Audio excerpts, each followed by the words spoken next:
Wayfair's big sale is returning. Get ready for Way Day. For 4 days only, score up to 80% off all things home with free shipping on everything. From October 26th through 29th, score Wayfair's best deals, like up to 80% off area rugs, up to 60% off mattresses, up to 60% off bedroom furniture, and more exclusive doorbuster deals. So mark your calendar and shop Way Day starting October 26th at wayfair.com. Wayfair, every style, every home. Think your lashes have hit their limit? Discover limitless length and full volume with Maybelline Sky High Mascara.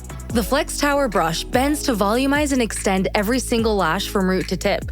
And the lightweight bamboo-infused formula makes lashes feel weightless. Now in 8 bold shades so you can take your lashes to new heights every day. Visit Maybelline.com to shop Sky High Mascara now. Unfiltered discussions. Unexpected guests. No topic is off limits, from sex and relationships to the human condition, personal anxieties, and so much more. The only talk show of its kind in the world. This is The Last Show with David Cooper. Hello and welcome. I am oddly excited about tonight's program because there's going to be a lot of interesting stuff we're going to cover. And remember, this is the show where you'll learn something but be stupider for it. Here is some of the lineup. I'm sure you've been told social media bad, but what if your so-called social media addiction isn't an addiction at all, but just a habit you've been talked into fearing? Probably by the media, maybe even by me on this show. Well, according to new research, the very label of addicted to social media might be doing you more harm than the scrolling itself. Details in about 10 minutes' time. After that, researchers generated athlete bodies with AI, and the results were wildly biased. Towards the end of the hour, we'll ask why our tech still imagines bodies like cliches, and why that ain't so good for us. Those are some of the topics we'll cover on the show. That is some of what you'll learn, but this first thing we're about to cover is sexy and juicy. It'll help you in the bedroom. There's a belief commonly held that might be destroying your sex life. It's that scheduling sex takes the sexy out of the act. We worship spontaneity, but there is new research that suggests planning intimacy might actually boost your desire and connection, especially for you exhausted parents. Scheduling sex, it could save the spark. I'm here with someone who's done research on this. She is a psychology professor at York University. Her name is Amy Muise. Amy, what a joy it is to have you on the show. Yeah, it's a joy to be here. Thanks for having me. You must have caught a lot of eyes with the headline of your academic paper that scheduling sex is sexy. This is a commonly held belief that it's just not true. That if you have to make a Google Calendar with your wife, with your husband, with your partner, that you've lost all intimacy. Yeah, honestly, this is one of the biggest effects we've ever seen in my lab. This idea that people believe that spontaneous sex is much more satisfying than sex that's planned ahead of time. And so we started looking into this a little more, and we actually found that there's really no truth to this belief. Like when we followed people in their daily lives and they reported on like the sex that they were having, they told us to what extent it was planned versus like happened without any planning. And it made no difference for how satisfying it was. So we started to think, okay, this is a belief out there that people are holding on to that's preventing them from scheduling sex and making that time for intimacy. But there's actually no difference in how satisfying the sex is. So we should be trying to challenge this. At the risk of being too nerdy, there's something called the nocebo effect. It's when you believe something that has no effect on you is bad, you start to feel like you're getting these bad symptoms. Is believing that scheduling sex with your partner has a negative effect on your sex life, is just having that belief at all harmful? Well, actually, having the belief that planned sex can be satisfying, like that planned sex is good. The opposite, basically the positive. The opposite. Even for those people who really, really think that spontaneous is better, their sex wasn't more satisfying when it happened spontaneously. So even for the people who are really invested in this idea, it still wasn't, that spontaneous sex still wasn't benefiting them. So what we decided to try to do was see if we could actually increase the belief that planning sex has benefits, that planning is satisfying.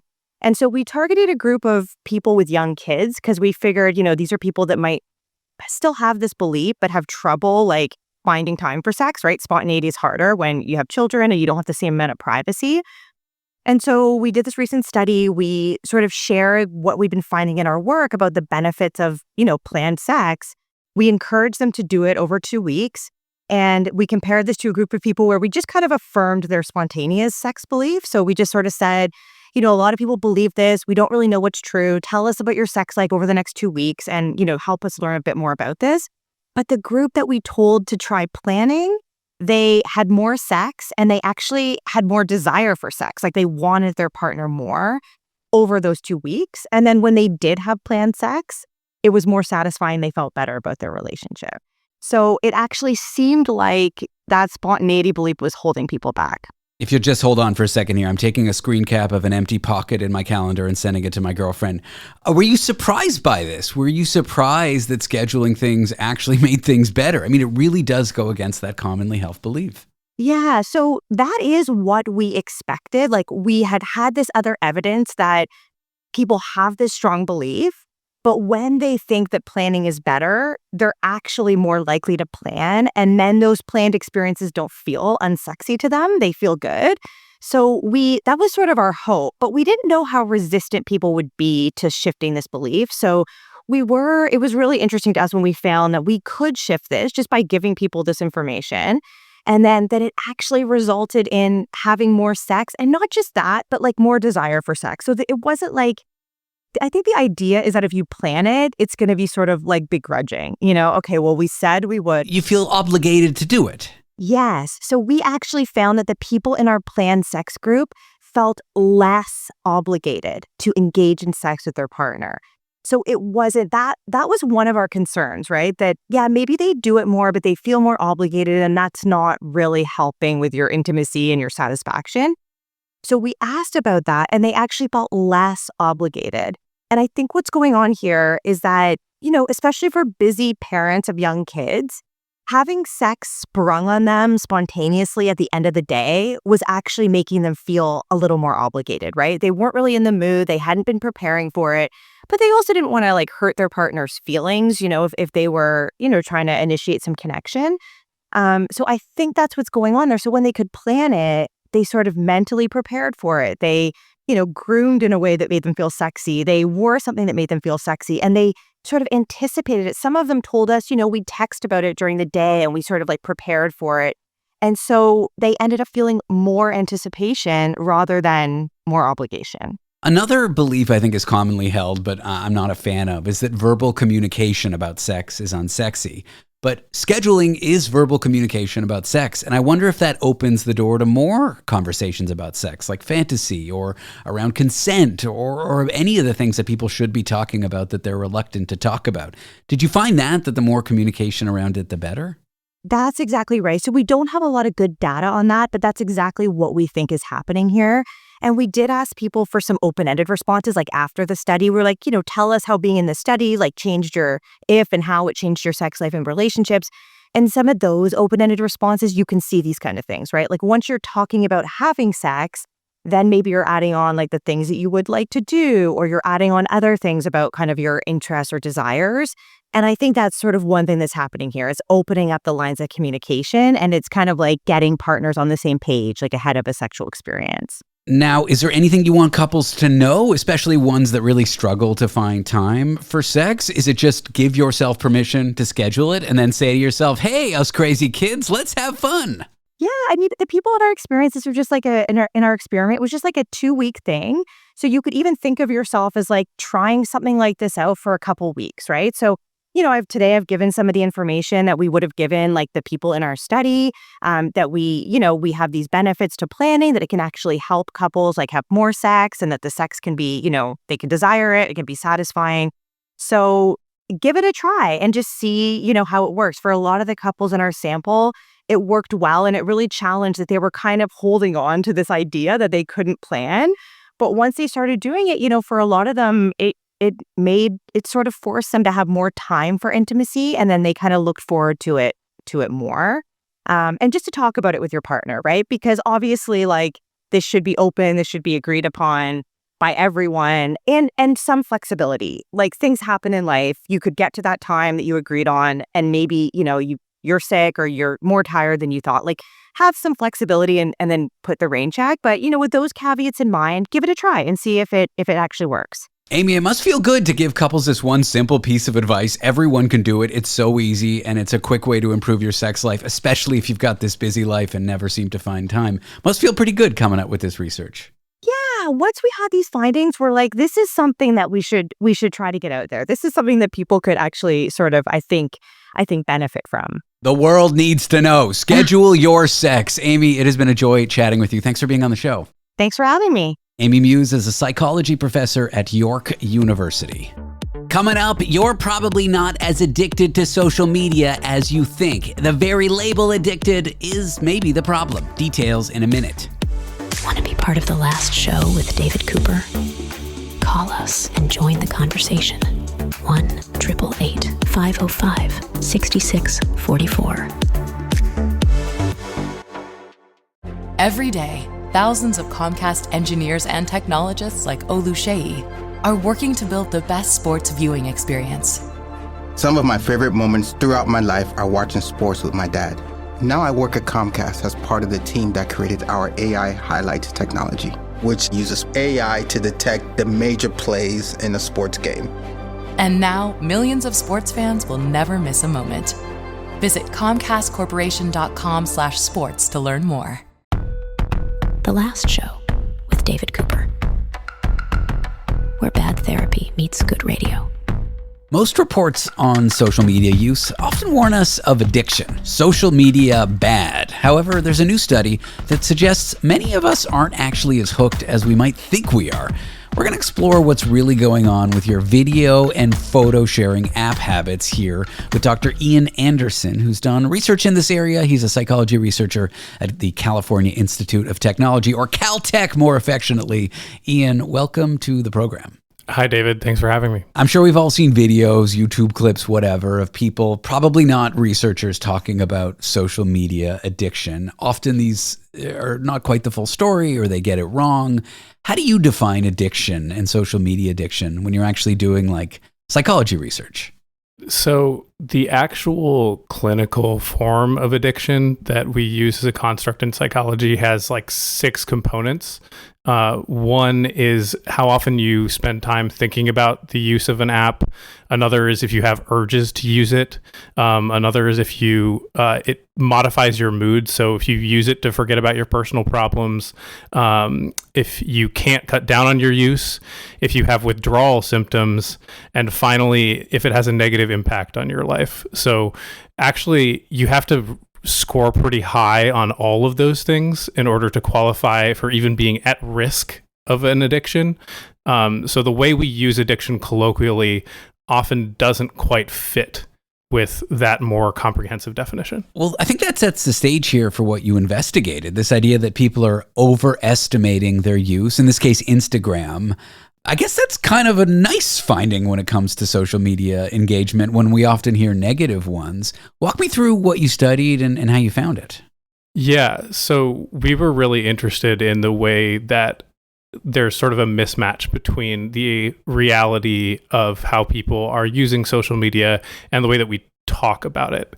So the paper that we published includes 4 things, and there's 2 main studies on Instagram users, and then 2 supplemental analyses, and one is a news analysis and one is a quick survey that we did of some TikTok users. So the 2 Instagram studies, the first, we looked at a semi-nationally representative sample to get an idea of what percentage of US adults are actually addicted to Instagram and how many think they're addicted to Instagram. And we found that while only 2% of people are actually falling into the at-risk for clinical addiction category, almost 20%, it's about 18 is the actual number, think that they're addicted to Instagram, right? And then in the second study, we were thinking, what are the consequences of that? Is that problematic that people are misapplying this addiction language to their usage? And so in the second study, we basically found that when you increase perceived addiction, So if you make people perceive themselves as more addicted to Instagram, it can reduce their feelings of control over their use and also make them blame themselves more for overusing the app. Interesting. Yeah. So the two supplemental analyses basically supported this finding with Instagram, right? The first one was a survey of TikTok users, and we find a big overestimation among these TikTok users as well, right? So only 9% are actually at risk for addiction, while 59% perceive themselves as addicted to TikTok. And just that perception can cause them damage. Yes. So basically, like, the perception of addiction is causing these sort of downstream negative effects related to people, which could probably, impair their ability and motivation to manage their use. That's such an interesting thing. And I think it speaks well to this distinction between habit and addiction. For example, every day I brush my teeth the correct number of times. I'm not disclosing that number in case my dentist is listening. But I have a friend who brushes his teeth like 75 times a day, so much so he's caused damage to his gums. There's a difference between a habit, even if you're doing that habit a lot, and addiction. And I think a lot of people don't understand that when it comes to social media use. Yeah, absolutely. And for example, I'm a researcher of habits, right? That was where I originally came from. And one of the key things in that scientific literature is how do we, distinguish habits from addiction? Are habits different from compulsions, and these kind of things? And actually, even within the addiction science part, when I started reading that, I found that there are a lot of addiction scientists who can't agree whether addiction to behaviors like social media use even really exists, because they're quite different from like substance addictions, right? Because, you become chemically dependent on a substance like alcohol or a drug, but you can't really become chemically dependent in the same way on a behavior. I've heard hazy ideas about becoming chemically dependent on the endorphins or the adrenaline you get from social media, but is there any truth to that kind of thinking or that kind of process in our brain? Right. So there's not much concrete scientific evidence that shows that would be the case, at least as far as I'm aware. Got it. So why do you think it is that this word addiction gets tossed around so freely when describing social media, if the evidence doesn't really support it or just supports it in a smaller fraction than people think? Yeah. So one of our supplementary analyses that we did in the paper actually points to one of the reasons, and that's that the phrase social media addiction is really way more commonly used in the media when they're talking about heavy, like highly frequent social media use. So if you tracked the amount of articles containing the phrase social media addiction versus social media habit, you find that there are almost 100 times as many that talk about social media addiction versus having a social media habit.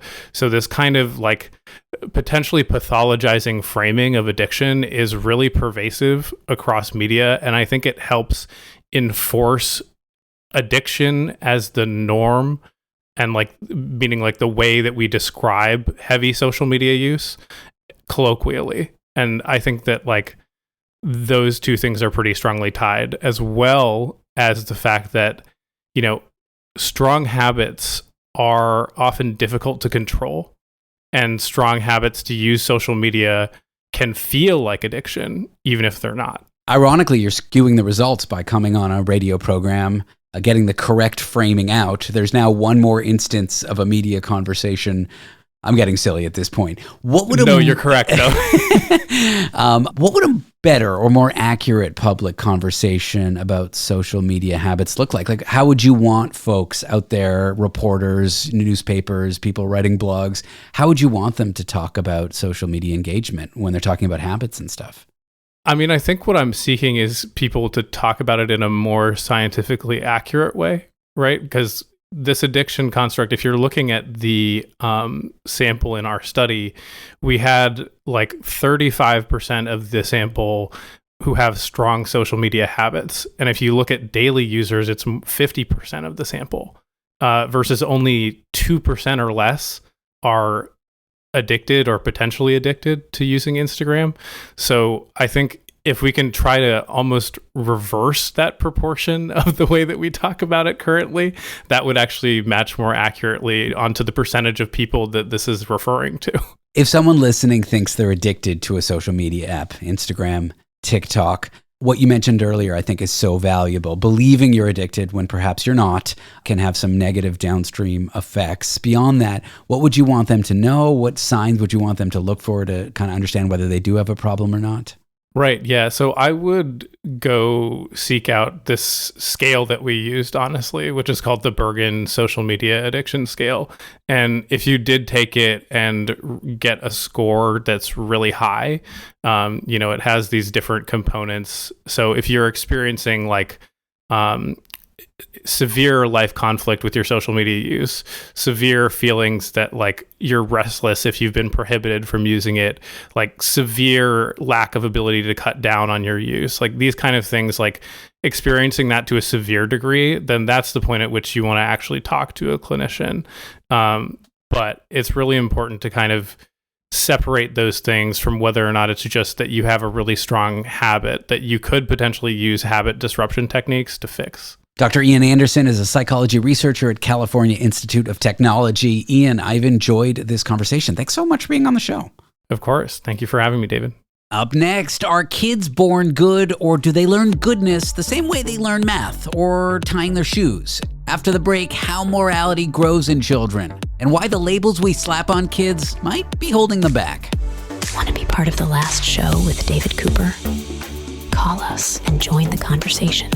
1-888-505-6644. At Sierra, discover top workout gear at incredible prices, which might lead to another discovery. Your headphones haven't been connected this whole time. Awkward. Discover top brands at unexpectedly low prices. Sierra, let's get moving. This is your invitation to a journey where relationships are dissected, science is simplified, and the news is hilariously twisted. The Last Show with David Cooper.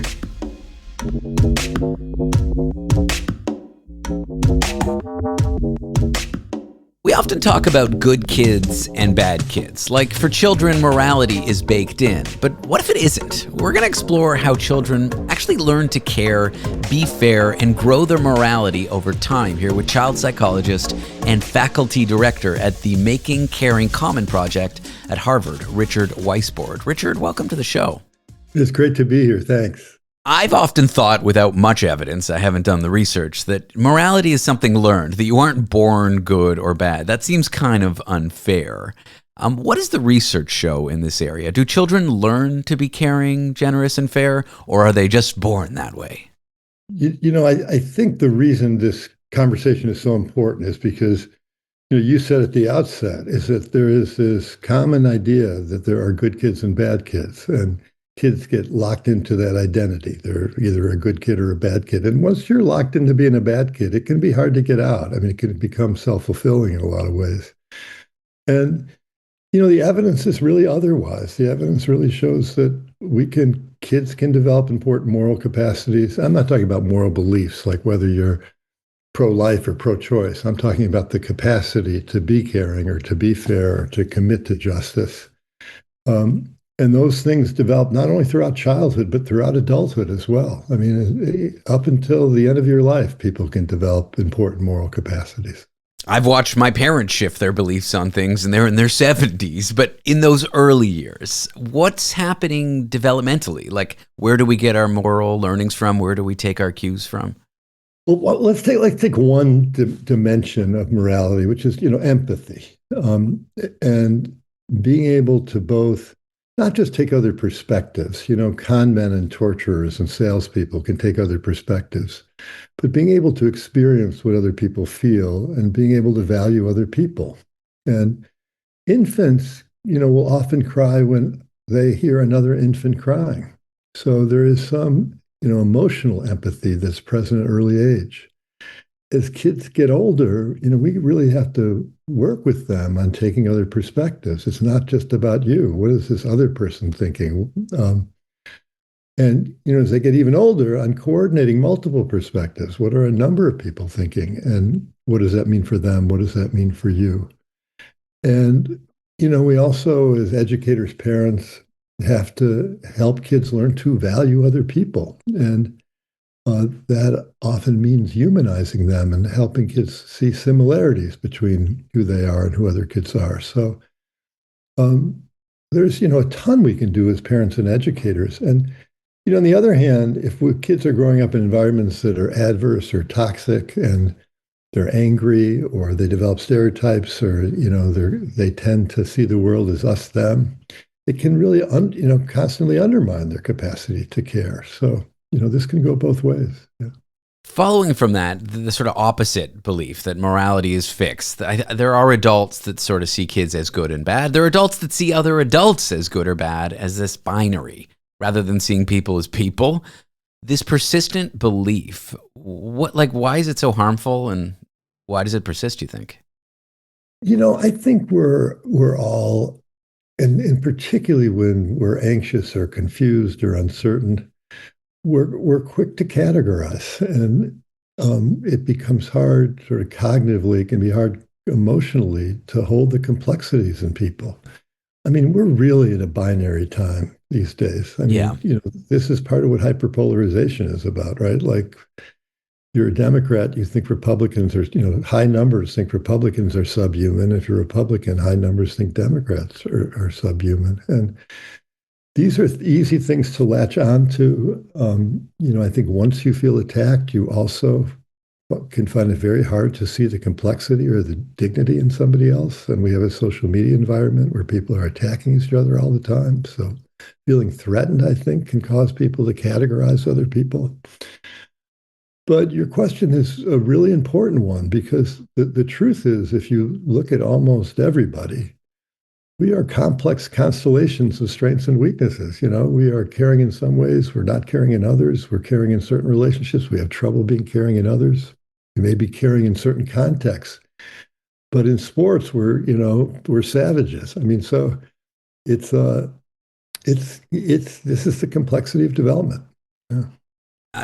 For me, it's so important to look at kids as kids, not good kids or bad kids. So let's talk about when a kid struggles and shows some traits of a quote unquote bad kid. Let's say sharing or fairness. Is it important to see that more as as something they haven't developed yet as a skill rather than a character flaw? Totally. It's totally something that a kid who's not sharing just hasn't learned how to share yet. Yeah. This kid is not doomed to be a bad person for the rest of their life. No, absolutely. And so I think, and there could be a number of reasons why a kid is having difficulty sharing. It could be they're having difficulty sharing in a particular relationship with somebody who they're having trouble with.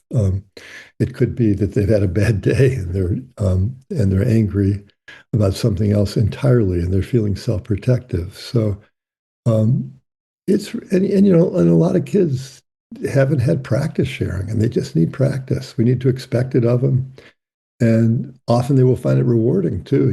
It's like pass the ball, because then other people are going to pass the ball back to you. It's if you're nice to other people, they're going to be nice to you, and particularly when kids are younger, they can be very responsive to that.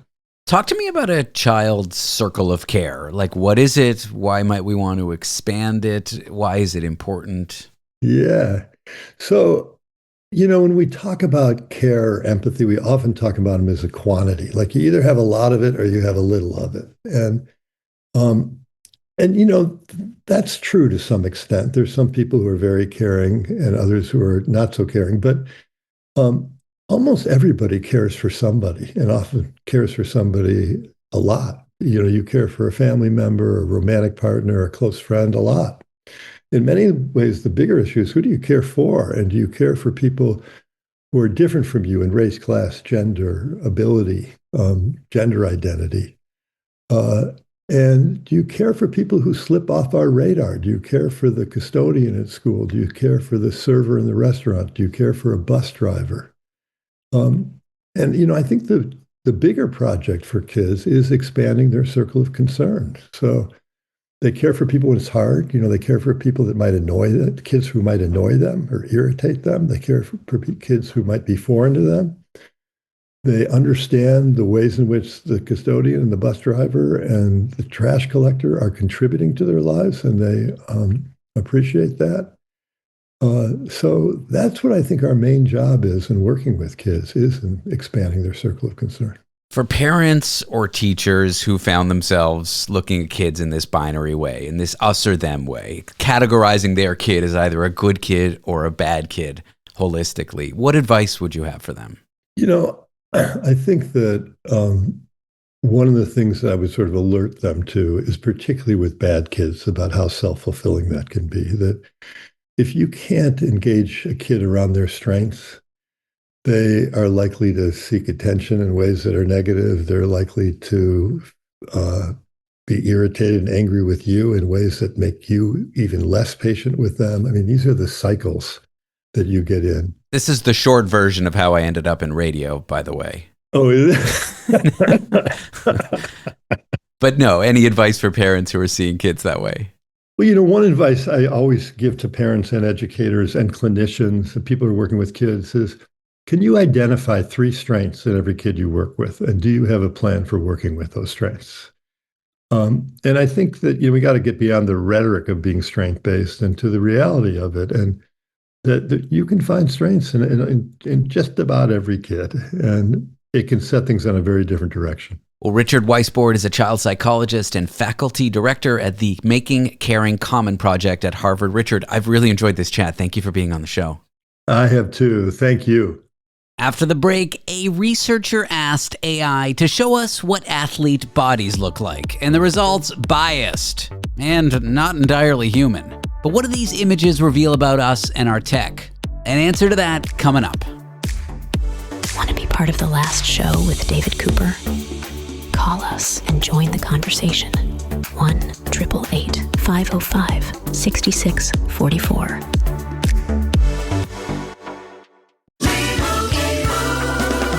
Doug. Here we have the Limu Emu in its natural habitat, helping people customize their car insurance and save hundreds with Liberty Mutual. Fascinating. It's accompanied by his natural ally, Doug. Limu, is that guy with the binoculars watching us? Cut the camera. They see us. Only pay for what you need at libertymutual.com. Liberty, liberty, liberty, liberty. Savings vary. Underwritten by Liberty Mutual Insurance Company and affiliates. Excludes Massachusetts. Exploring both interstellar and interpersonal space-time continuums. The Last Show with David Cooper.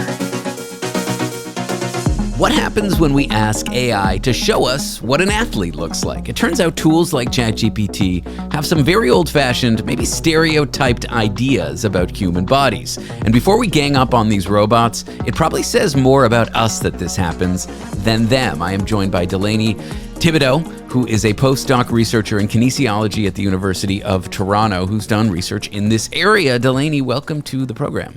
Thank you so much for having me. For listeners who haven't read through your academic paper, which might be a lot of us, what exactly did you ask these AI systems to generate? Yeah. And what were you hoping to find? What did you find? So we went into it really open-minded as far as what we were hoping to find. But so we asked 3 different AI systems that are big in generating images.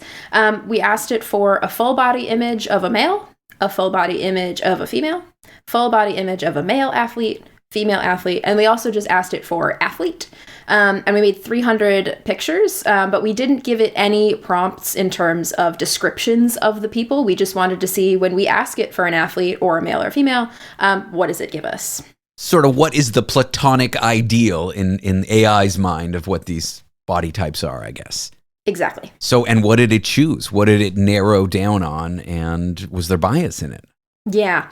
So I think sort of maybe unsurprisingly, it gave us people who were very attractive. And we can go into how you objectively analyze people who are attractive. But it gave us a lot of people who were very, very attractive. It gave us very thin people, very muscular people. It gave us a lot of white people primarily. It gave us very young people, and it gave us nobody with any visible disabilities as well. You gave me the breadcrumb at the risk of derailing. How do you analyze what's attractive? Do you take a photo of my face, and then if the face doesn't look like that, it's attractive? Is that how that works? Exactly. We kind of Fibonacci sequence it over your face. Yeah, primarily. Okay. So no, but how do you kind of objectively measure that? Yeah, so we pulled from things like other social media research and just image studies as well. But what you do is you look at kind of the characteristics of primarily the face. That was what we looked at there. So we looked at things like, are their facial features symmetric? Do they have kind of full lips? Do they have shiny hair? Do they have kind of that wider kind of Disney-esque eye? And so we looked at 7 different things, and if they had at least 4 of those things, that was a attractive face. Let's get into the details of the bias. I have generated images, like cartoony images. I've even given it a picture of my face or my girlfriend's face, and then what it ends up running with is like a little bit too attractive, a little bit too cartoony. Mm-hmm. What biases did you find in these generated athletes? Like, let's start with the women, for example. Yeah.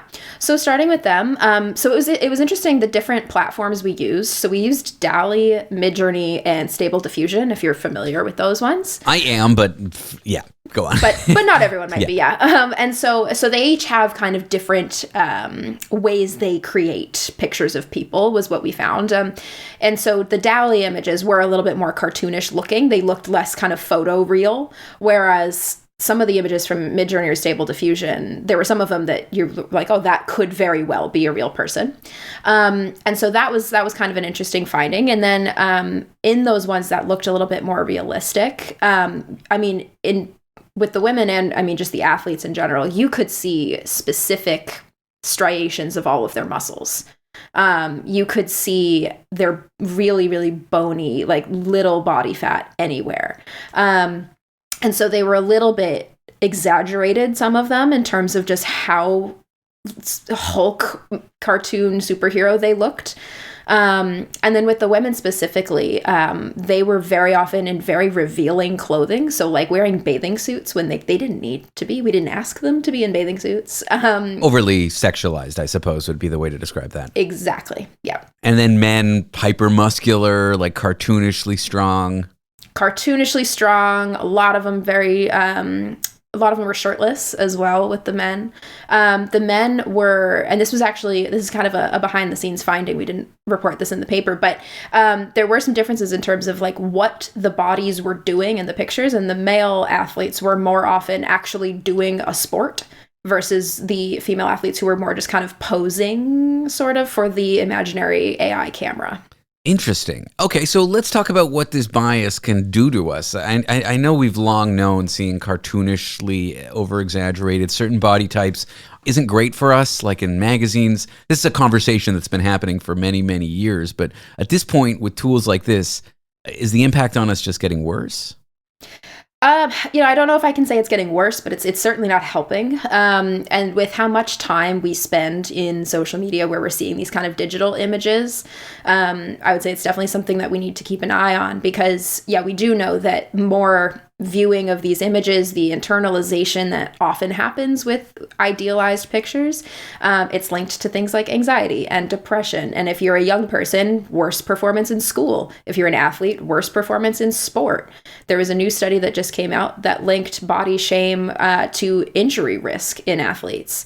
And so there's a lot of these consequences that we are aware of. And the issue now with AI is that so much of social media is generated or altered by AI. There's a stat out there that 71% of social media is AI generated at this point. Great. So so it's tough, because it's just kind of reflecting back to us all the media we've given it. And so the more we kind of interact with that, we've already got kind of a narrow set of standards for what people ought to look like, quote unquote, that now, if we're throwing that into AI, it's giving it back to us. We internalize that. We then change our media to fit that. It just kind of funnels down what is, considered acceptable or attractive or ideal. And then those effects, again, are not going to go anywhere. I feel like 10 years ago, we'd be talking about real images of athletes' bodies being sort of not physically attainable for people, for the average person. Now we've got images that it's not even possible for a body to look like that, and people are treating that as the standard. It's kind of a problem. What do you suggest these AI model designers do? Like, there's a lot of conversation about making the large language models for chat less bias. What about for image generation? Yeah, so I think human-centered design is an approach that some language learning model designers will take, which I think is useful. I think so I think some of the onus of responsibility is on them to be kind of intentional about coding these systems to be more aware of the biases that might come out of it. But I think largely it comes down to who's using AI, because we know that, I don't want to give too much credit to AI thinking of things, because it doesn't think of things, but in the colloquial way we think of it. It comes down to how people use it, I think, because AI is going to do what AI is going to do. But as users and people who interact with content from AI, who are asking it for AI, I think we need to be quite critical and aware of what biases we might be bringing to the table. And then if, depending on what you need it for, like, should you specify maybe a more inclusive prompt or representative group of pictures? That's something that we have control of. There's also been a push for labeling images as AI. Yeah. I will say that the links with the mental health side of things tell us that doesn't really do much to protect people, but it's, again, not going to make it worse. So I think just being kind of transparent about what's AI and what's altered is probably also a good step forward. And I think model designers should be mindful of how they're trained. In computer science, we say garbage in, garbage out. I think with large language models, bias in, bias out. If you're just training it with a very narrow set of images, it's going to generate images based on that. Absolutely. I'm here with Delaney Thibodeau, who's a postdoc researcher in kinesiology at the University of Toronto. You can check out her podcast, Gold Medal Girls. That includes interviews with athletes, coaches, trainers from women's sports. That's available wherever podcasts are downloaded. Delaney, I appreciate you coming on the show. Thanks for sharing your research with me. David, thank you so much. Coming up next, the hilarious friends behind the podcast Sickboy. One of the dudes lives with cystic fibrosis, and all of them determined to laugh anyway, creating a show in the wake. So how does humor carry you through what's hardest? We'll get into that after the break. Want to be part of the last show with David Cooper?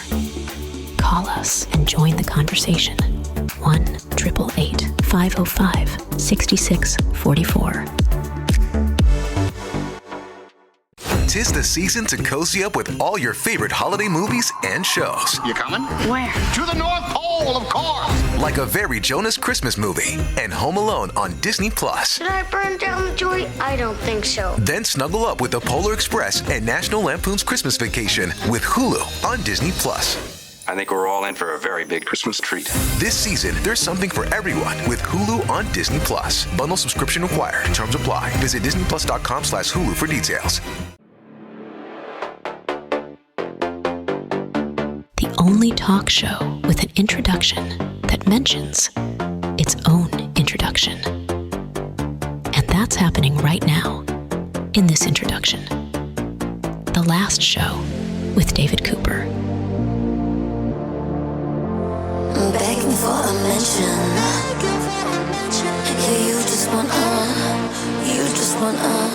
attention. I want to talk about Sickboy, a podcast where three friends faced pretty grave illness with humor, honesty, curiosity. It's based out of Halifax. Sickboy, the name. I'm joined by Brian Stever, Jeremy Saunders, and Taylor McGillivray. Did I get that all right? That is the great question. You nailed it. Nailed it. David, you absolutely nailed it. So good. I would have assumed you were from the East Coast, Frank. You were Scottish roots. I am not. I am a Jew through and through from Toronto, Ontario, Canada, I believe. I think. Yeah. 23andMe, check it out. I did. Yeah, that was the least surprising thing ever. It said 100% likely to be lactose intolerant. A glass of milk could have solved that one. Okay, the podcast. Tell me about it. Like, what exactly would I discover or learn or come to hear if I listen to an episode? Surprisingly, you'd probably find that living with chronic or terminal or mental illness is a lot funnier than you think. It has to be. Yeah. I mean, the whole show stems from the fact that I live with cystic fibrosis. We started it about 10 years ago. And the impetus for the show was kind of just surrounds the fact that whenever I would bring up the fact that I live with CF, I would always find people get really awkward. They kind of tighten up. They almost feel there's like this instant empathy, or not empathy, but an instant pity where they, they go, poor you. Yeah. And they get really, they just start walking on eggshells. So I always found that just immediately throwing to like self-deprecating humor about the situation immediately disarmed that feeling that has like come up in the room, and then everything was kind of fine and dandy going forward. And so when we sat down to record our first episode, I mean, we never thought anyone would actually listen to the show. We thought our moms might think it's cool. Which they did. They did, for sure. Muzzle. But basically my two best friends who are, the epitome of health, I gave them the opportunity to sit down and ask all the questions that they want to ask their sick friend. And that one recording ended up being very funny for the three of us. But also for me, it was really therapeutic. Yeah. And for the guys, it was really kind of eye-opening and educational because they learned a whole lot about their best friend that they didn't even know prior to going into that conversation. I think the big thing that people, so CF is cystic fibrosis. And for most people who know about cystic fibrosis, the thing they probably have heard is that people with cystic fibrosis have a shortened life expectancy. So that was basically the thing that I knew about Jer growing up. And, as we became closer, I didn't really ask him that much about it. So when we had this recording and we actually got to like sit down and have like a full hour-long conversation about the ins and outs of what it was like, growing up, learning about his diagnosis and why do his fingertips look so weird? Yeah, I mean, it explained a lot too. Was there something magical about having the mic on that even though it's this public forum, it allows you to get a little more intimate than you would if you were just privately talking to your buddy? Yeah, totally. I mean, like, when the show, now it's like if we're doing this, we're doing it to like a stadium full of people technically, but it never feels like that because we're always just in a room talking to either each other or to someone like yourself, like on a screen, right? Yeah. So there is this intimate feeling of like getting stuff out, but I guess like in the back of your mind, there's always this knowledge that somebody else out there is going to be listening to it. And you have that knowledge for your show. Mine, not so lucky. It was weird for me as a person who wasn't, a trained like speaker or entertainer to like sit down and think about being recorded Brian's on a the trained mic. real estate agent. I was at the time when I started. I was taking my real estate license. But the thing I think is that like the microphone almost gave permission to like ask these questions that, would have been really weird if we were just sitting in a living room at first. Or maybe would feel like entirely inappropriate. Totally. Right. Yeah. Yeah. I think that's where the weirdness comes from. You create the space. When you create the space for it, when you say, we're going to do this thing at this time and the conversation is going to be something about this thing, then all of a sudden, all of that stuff becomes like on the table when maybe it hasn't been before. And I think the other thing that I learned and that I started to notice, and probably something that you knew, Jer, your whole life, because you're the one who lived with the chronic disease, is that people who have an illness, especially if it's chronic, but even if it's something that maybe came up later in their life and then they live with it on a day-to-day basis, is that people don't walk around a lot of the time like just feeling like they are their illness. Like they're a person and an illness is like a part of them, but it's not like their entire being. So when you talk to somebody with an illness, you're not talking to an illness, you're talking to a person, and the illness is like a part of them and it doesn't like fully define them. And so that like pity is misplaced. Mm-hmm. Interesting. Talk to me about laughing around dark stuff, life and death stuff. Like, for example, a close friend of mine had lymphoma and he was fighting it. And he just beat his first fight with it about a year ago. And I sent him a text saying, your wife almost got lucky. You almost died. And my girlfriend's like, how could you send him that? And then later he said during recovery, laughing at that message was like one of the nice moments for him. I think you can make a joke about anything, no matter how dark, no matter how grim, no matter how life or death. I imagine you guys agree with that position. Totally. 100%. Yeah. I literally had... I think I would never release a group chat to the public, but I read something from a group chat to my wife the other day, and she goes, Only you and your friends. Do you want to just? And I said everything can be funny because it's hard for us to really understand what you're talking about. So why don't you pull that message up? No, I think no. We'll leave it for after the recording. I mean, here's the thing about what you just mentioned, David, which I think is like a perfect example. That joke that you sent, right? You know your friend. Yes. You have a sense that he's going to actually find that funny, right? Of course, there's a world or a person or a situation where you send that joke and it's like, didn't read the room. I wouldn't say it to a stranger in a hospital. Exactly. Yeah. Okay. Now, your friend in that moment reads that message, and I can almost guarantee you that out of the 98% of other people that he's been in conversation with, none of them have sent something so crass, objectively funny. Oh, thank you. Right? And so it's this thing where he goes, finally, Jesus. Reality. It's like someone can just treat me normally. Someone doesn't have to like send me a text that's just like this boo-hoo, like sorry. It's like the grief that sorry for your loss. Whenever someone close to them dies, all you hear is I'm so sorry for your loss. You hear it so much it completely loses all meaning. Also, it's the person who says it. They're saying it because they feel uncomfortable and they don't know what else to say. Right. But also, I mean, there's not a lot of depth in them even saying that. There's a really great moment that happened early on in the podcast where we were talking to a woman who lost her child. They died at, I think they were 3. Wow. In her arms. In the episode, she was explaining this and Jer said, I can't imagine what that's like. And she was like, no, you can imagine. And he was like, no, I really can't imagine. And she was like, no, you can imagine. And she started to push back. And it became this like really profound moment, definitely for me, where I was thinking like, oh yeah, like when we see people going through these really tough experiences, it's easier for us to not really think about it and just say, oh, I'm sorry you're going through that, and try to like not really put ourselves in their shoes, because frankly, it's hard to do. Yeah, I can't imagine a cop-out when someone says that. Totally. I think so, yeah. It's not that I can't imagine, it's that I didn't want to. Totally. Wow. I don't want to go there. I say that a lot. I got to reconsider that one.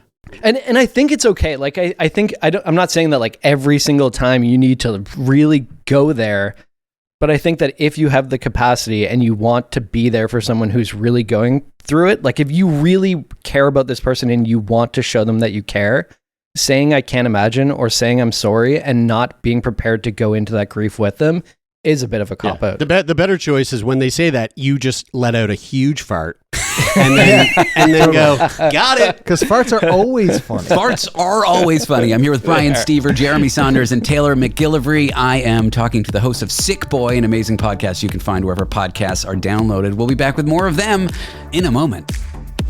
Want to be part of the last show with David Cooper? Call us and join the conversation. 1-888-505-6644.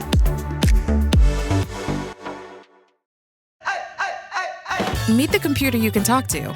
With Copilot on Windows, working, creating, and collaborating is as easy as talking. Got writer's block? Share your screen with Copilot Vision to help spark inspiration, and use Copilot Voice to have a conversation and brainstorm ideas. Or maybe you need some tech help. With Copilot Vision, Copilot sees what you see. Let Copilot talk you through step-by-step guidance so you can master new apps, games, and skills faster. Try now at windows.com/Copilot.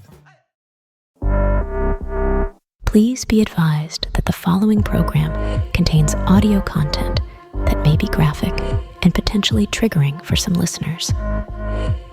This content may include descriptions or sounds that some may find disturbing. Listener discretion is strongly advised. This is The Last Show with David Cooper.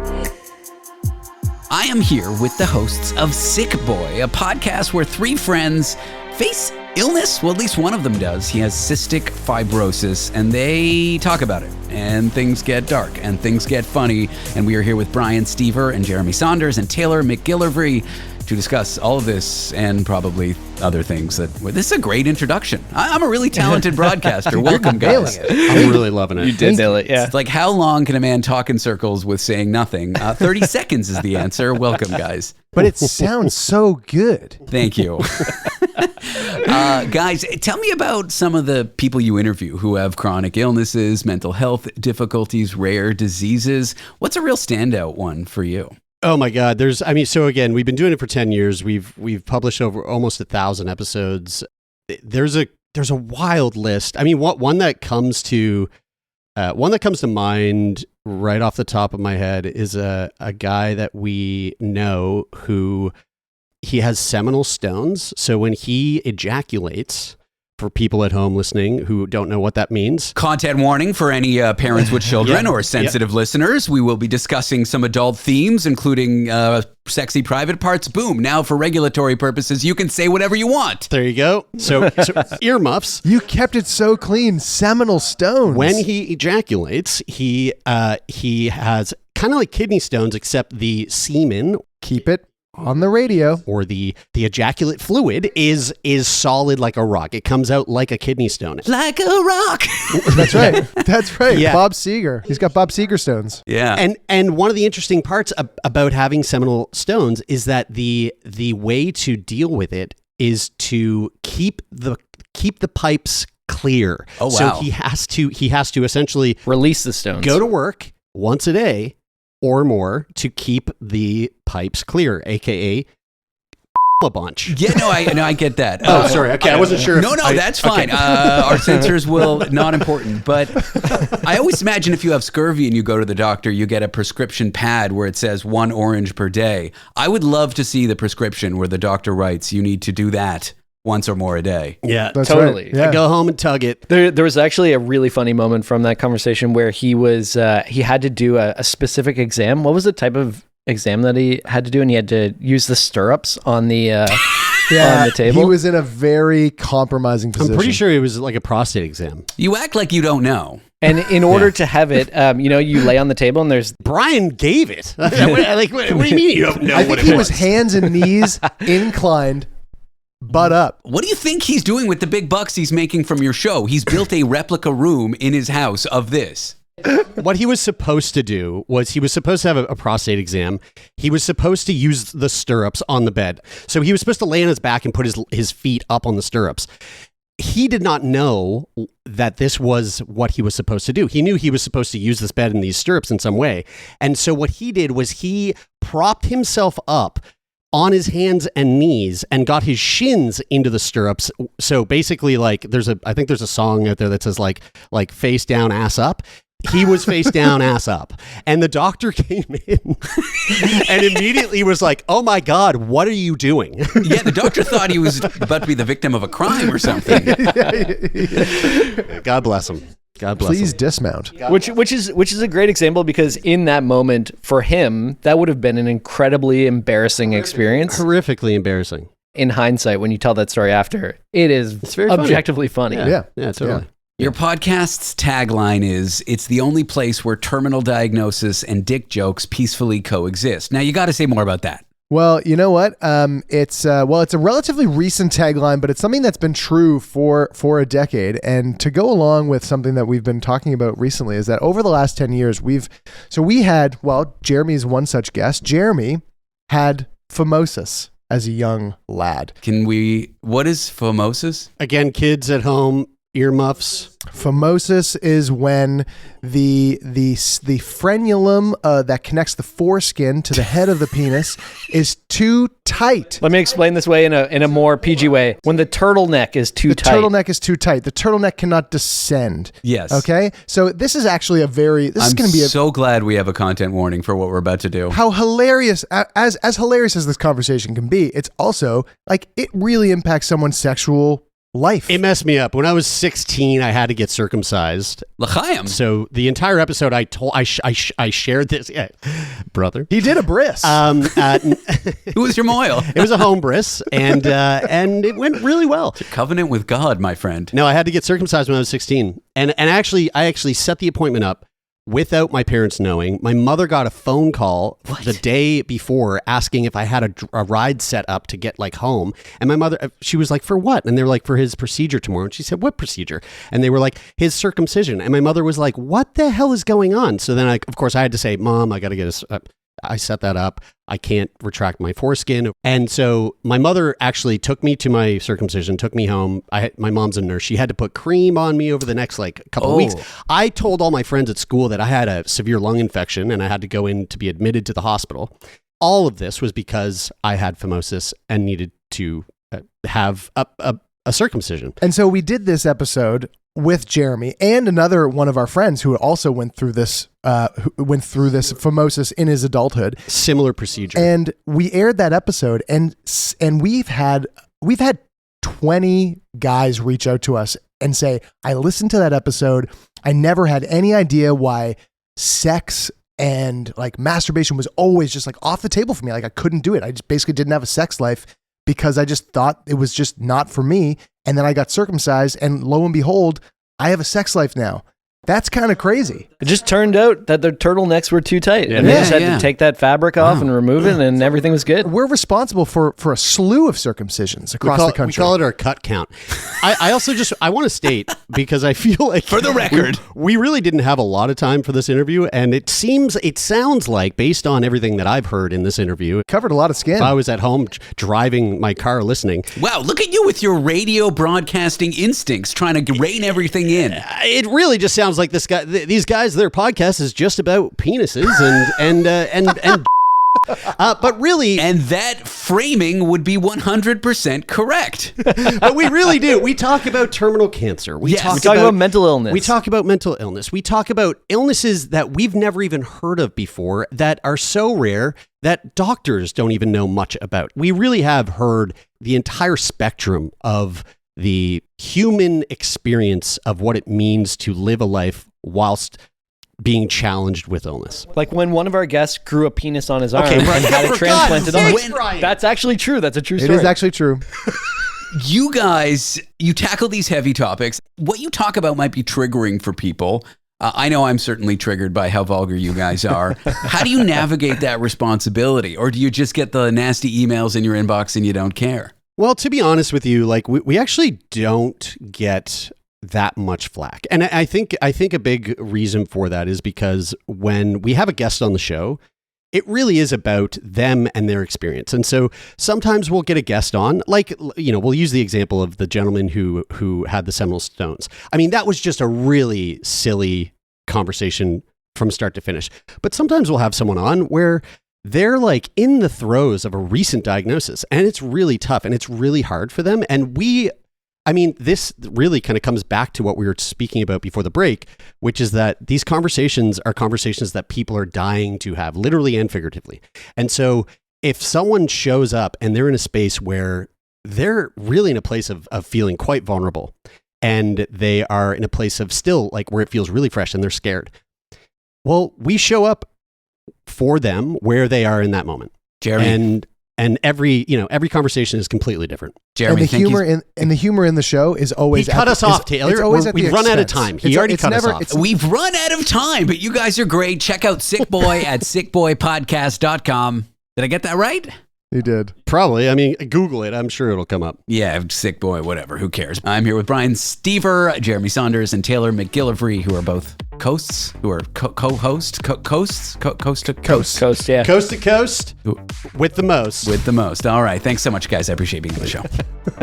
Coming up, do you know for some people with the redhead mutation, wounds linger longer, but there might be a treatment for it, at least in rats. Piqued your interest? Details in a minute. I'm David Cooper. This is The Last Show. I am so excited for this spa day. Candles lit, music on, hot tub warm and ready. And then my chronic hives come back. Again, in the middle of my spa day. What a wet blanket. looks like another spell of itchy red skin. If you have chronic spontaneous urticaria, or CSU, there is a different treatment option. Hives during my next spa day? Not if I can help it. Learn more at treatmyhives.com. The show that asks the questions other shows are afraid to ask. The Last Show with David Cooper. Red hair might be striking, and there's a new study that suggests the gene behind it also affects how redheads' bodies heal. For gingers, why do wounds linger longer than for other people? And could there be a treatment for it? I'm here with Dr. Jenna Cash, who has done research in this area.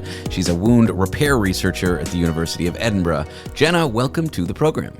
Hi, thank you for having me. For someone who's never heard of MC1R before, what is this gene? What is it doing? Why is it behind red hair? Why is it so interesting to study?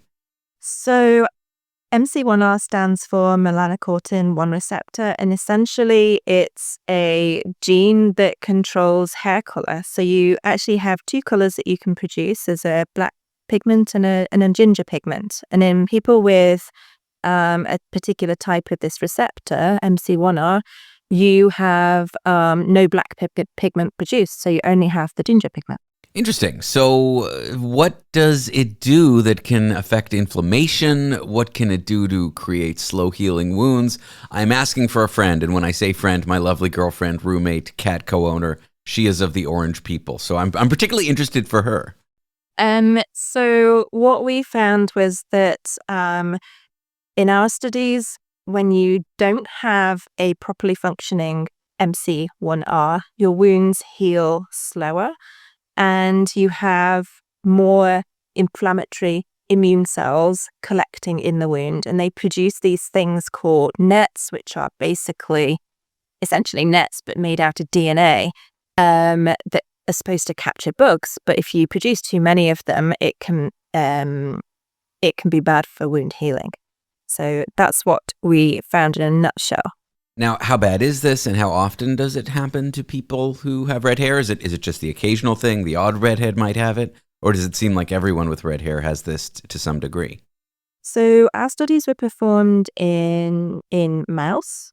The mouse situation is a little bit more simple than the human situation. So humans with MC1R can have different levels of functioning. So people might have no function at all, or they might have some function. People with some function in the receptor are unlikely to notice much of a difference, and it's quite rare for people to have no function at all. The key with our study was actually the other way around, where we actually activated this receptor with a drug. And that was shown to drive wound healing. So that's where we really focused on. Interesting. And before we get to that drug, chronic wounds, why are they such a massive medical challenge, especially as we age? Yeah, so chronic wounds are a chronically underfunded area of research. They've been referred to as an epidemic that we've never heard of.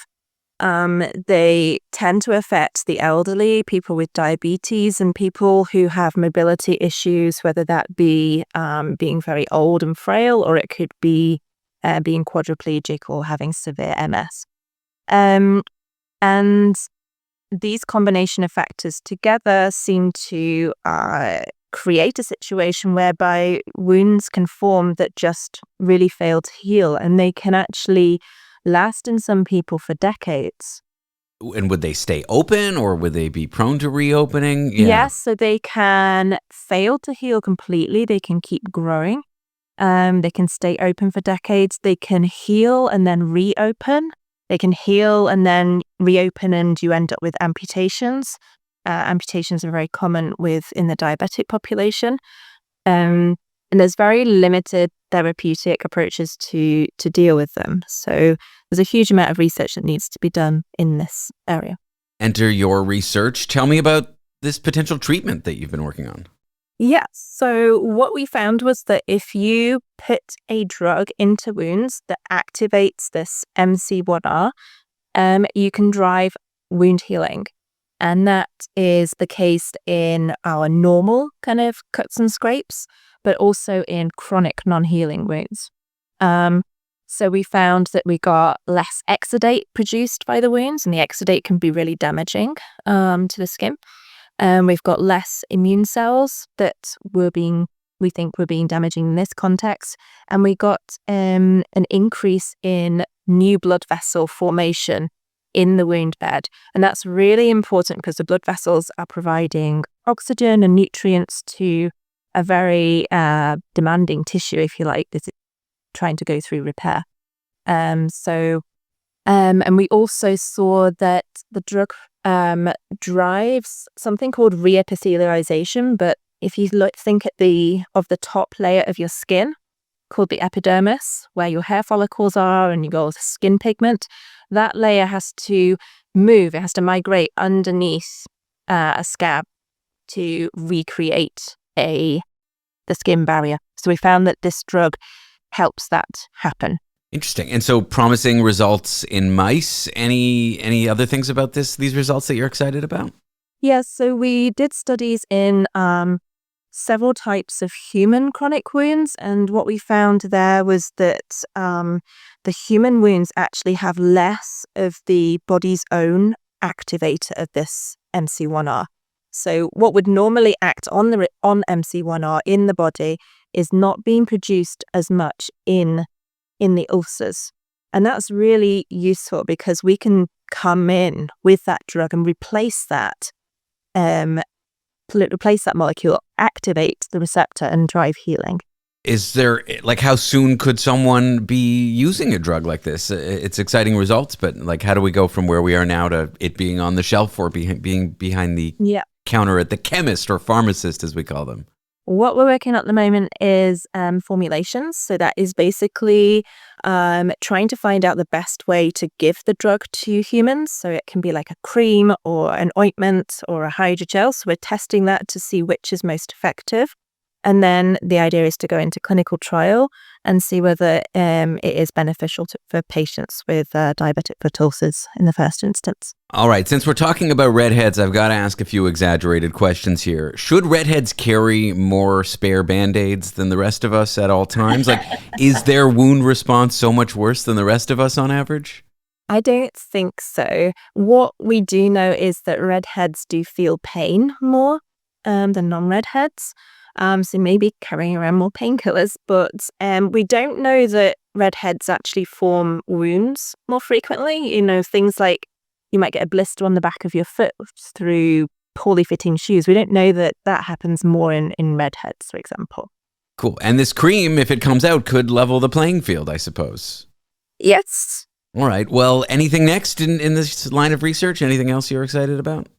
Lots of things, but they are not related to the MC1R. We're doing loads and loads of work on trying to understand how these chronic wounds form so that we can try and prevent it from occurring, because chronic wounds tend to form after years, decades even, of illness beforehand, and that could be like hypertension and all sorts.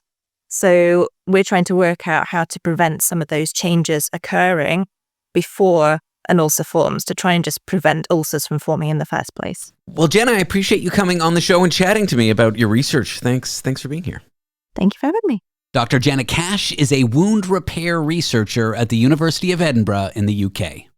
If you like what you hear, but you're just tuning in, or you're not going to be with us on a night and you're just so curious what we covered on the last show, guess what? We've got a podcast. You can catch entire nights you missed, individual interviews you loved, or some of the bonus content that's podcast only. In some cases, stuff too racy to air on the regular radio program. All you've got to do is search David Cooper Last Show in your favorite podcast app. I promise you, we'll pop up. There you can subscribe, or head to www.lastshow.pizza.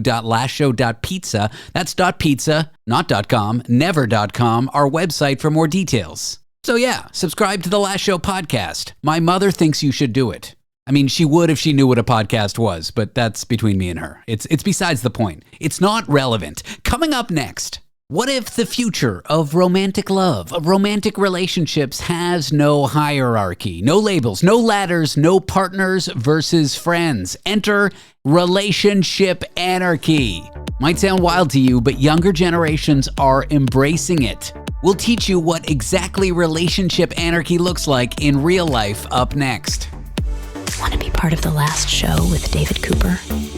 Call us and join the conversation. 1-888-505-6644. We're here because your heightened awareness deserves heightened entertainment. The last show with David Cooper. What happens if you throw out every rule that you've ever learned about love? Well, relationship anarchy, it's a thing, and millennials and Gen Z are blowing up hierarchy, reinventing connection in surprising ways that are strangely freeing. But what does it all mean? We are here to discuss that with Treena Orchard, an author and health studies professor at Western University in Ontario, Canada. Treena, welcome to the show. It's great to be here. For someone who's never heard the term, it sounds explosive. It sounds chaotic. Relationship anarchy. How does it differ from, polyamory or open relationships? What does it mean? Good question. So it really borrows from a lot of the central ideology within anarchy, which sounds scary, sounds like everything's going to fall apart, but in many ways, what it's about is about bringing these principles like equity, like freedom, individuality over conformity into relationship spaces in the sense of reorganizing how we think about not just intimate partners, but every kind of relationship that you have, whether it's with a spouse, a child, family members, professional folks in your workspace. And it's different from polyamory or open relationships in the sense that those kind of systems often really privilege the intimate relationships, and that's kind of often the center of people's lives. It structures who they communicate with when. There's lots of rules and regulations usually around those more complicated relationship containers. And relationship anarchy sort of stipulates that intimate relationships are not more important than the relationships you have with your child or with a family member. There is this sense of equity and not needing to privilege one relationship over another. So in that way, they're pretty different. I got to be honest, though, whether folks identify with the term relationship anarchy as you just defined it or not, it sounds kind of like a lot of modern relationships that my friends have, that millennials and Gen Zs are having, whether they identify with the term or not. Would that be something that you've observed in people you've talked to? Yeah, I think there's different segments of the population who have been involved in different kinds of relating for quite a while, whether it's so many people who are having kids and not getting married. That's like massive trend, right? Or people in multiple relationships, or folks opening up their marriages, or different kink communities and things like that. So there's been a real blossoming of alternate ways of doing intimacy, friendship, as well as community. And community is a big piece of relationship anarchy. And I think a lot of different communities, sexual primarily, but also gendered, have been doing this kind of work for quite some time. So that is a really important point. Are there misunderstandings that you think most people would have when they hear the term relationship anarchy? Like, what's the stereotype versus the reality? I think some people might just throw up their hands and be like, oh my God, another category, another typology, another snowflake, that kind of thing, And I think, but I think it really depends on the context that you're talking about it. When I talk about it with my students, for instance, they don't really bat an eye. Even though the majority of them are in fairly straightforward monogamous relationships, they certainly know that, these alternatives are out there and that people are trying now. Now, you recently wrote on this relationship anarchy. You mentioned something called the 4 building blocks that somebody outlined for it. What are they, and how could we kind of adhere to them or understand from them? So I think it's kind of good to think about the person who originated this term maybe as well. Was founded by a Swiss tech developer, a writer and producer named Andy Nordgren. They outline these 4 building blocks of relationship anarchy. So the first is the rejection of interpersonal coercion. The second is the importance of community, which I mentioned earlier. Third is mutual aid as essential support. And the 4th building block is commitments as communication as opposed to contract. So tell me about this rejection of interpersonal coercion. It sounds very technical, but what would that look like? Well, I think that for a lot of us, we experience different kinds of power imbalances in the different sorts of relationships that we're in. And whether it's being gaslit or breadcrumbs or being catfished, those are all kinds of coercion or sort of like small v violence kind of techniques used to maintain power or to control one another in relationships. And so there is a rejection of that way of using power as a technique of control over someone else. Interesting. Okay, well, let's keep going with this. Why do you think young people, like millennials, I guess I'm not that young, I'm 39, but younger generations, millennials and Gen Zs are embracing this model? Why the younger generation and not older ones, for example? Well, I think a lot of us across demographics are engaging in it, but primarily younger ones because a lot of them, they want to sort of cultivate relationships, community, terminology, ways of addressing style, all of it that they feel is very unique to their time and place, even though a lot of it is quite nostalgic if you're around in the 90s and the early aughts. But it's also part of a political kind of pushing away from a number of different social institutions that they have inherited from older generations that are not working that well for anybody, including them, whether it's different kinds of, capitalism, different things we're doing to our planet, they divide between rich and poor, this kind of thing.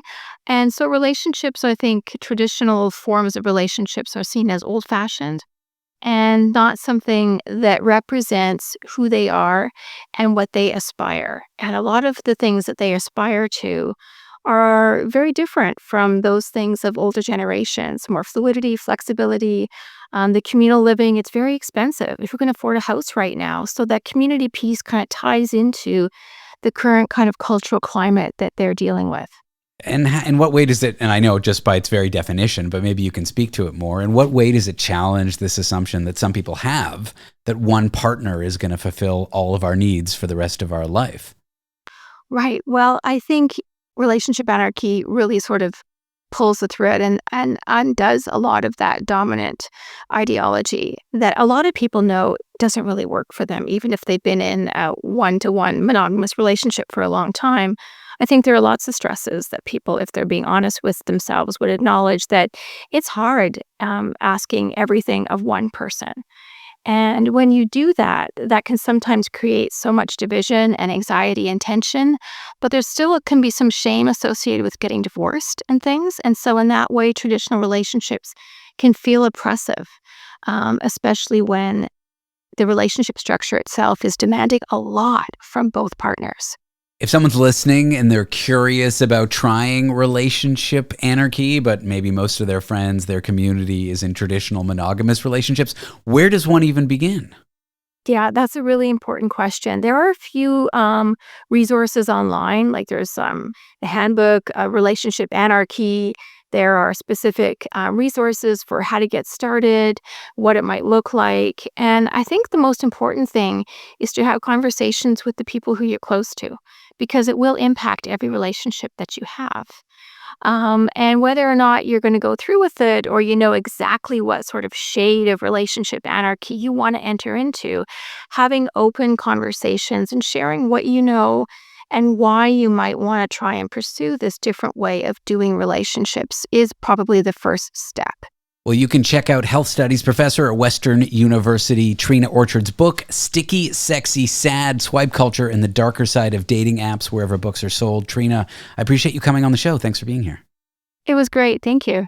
A couple of things before we head off for the night here. We've got a phone number here on the last show. That number, 1-888-505-6644. And we are collecting science questions for a science expert for a little something we're doing on the show. No question too stupid. The stupider, the better, really. Any and all science questions you have, call us, record them. We will answer them to the best of our abilities on the show. And by we, I mean like a real science expert, not me. 1-888-505-6644, the number. Leave a voicemail.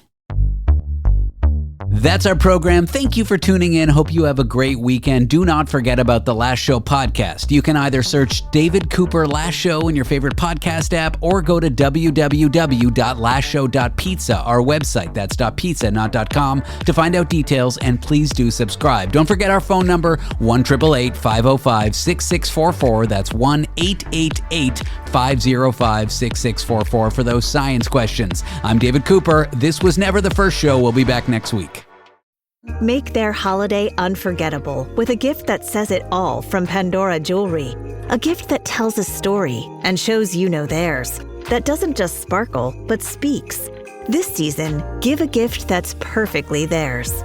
Whether you're shopping for a shiny surprise for your significant other, matching bracelets to celebrate your friendship, or a heartfelt gift for a family member, say more this holiday season with Pandora. Shop at pandora.net or your local Pandora store.